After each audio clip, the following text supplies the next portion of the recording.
episode 1, season 2 of Salem. It's called Cry Havoc. For you Shakespeareans out there is, of course, a famous line from Henry V, cry havoc and let loose the dogs of war. And in episode 1, in effect, we cry havoc and let loose the dogs of witch war.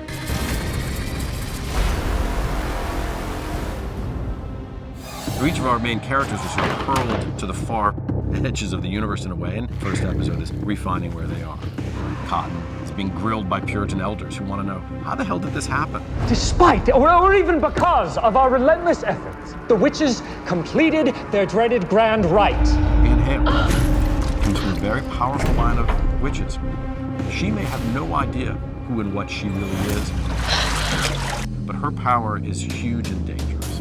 Pallid Blossom. She is a cradle witch of the highest and oldest order.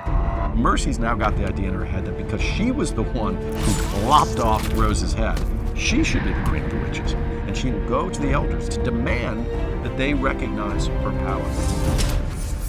And when they completely diss her and refuse to give her the respect she's looking for, it's clear she's going to do something horrible to them. It's been declared. The war is on. The first stage of that war is Mercy versus Mary. None of us are safe. Absurd. God has given us a clear sign that we have offended him. We get our first glimpse of new citizens in Salem. The first is Haythorne, one of the selectmen. And he stands up very boldly and says, why is she in charge?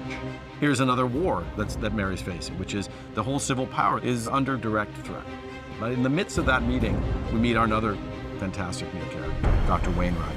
If you think this pox cares whether you be led by a woman or a man, you will all die. And there's a sense here, especially now that she knows John Alden is dead, is this a man that Mary might find something with? Though, as we'll see in this episode, he also poses a threat to her, because he's determined to find the origin of this pox. Well, we all know the origin of this pox is Mary Sibley. Perhaps the most exciting thing this season is, of course, Lucy Lawless, who's coming to Salem. She is our ultimate antagonist this season. And we see, for the first time, Countess Margaret. Her real interest is in who started this grand rite. Remember that Increase told us that he had foiled some German witches' attempts at the grand rite many, many years ago. That man had a grip like none other. But she had managed to drag him straight to hell, and that was the source of those horribly burned hands he had. Eliot, though he seems to be the most upright of Puritans, is clearly in league with witches. I would ask viewers to be attentive to where they are and how he dies, because it's one of the big clues to this witch war that's happening. These Marburg witches are not woodland witches.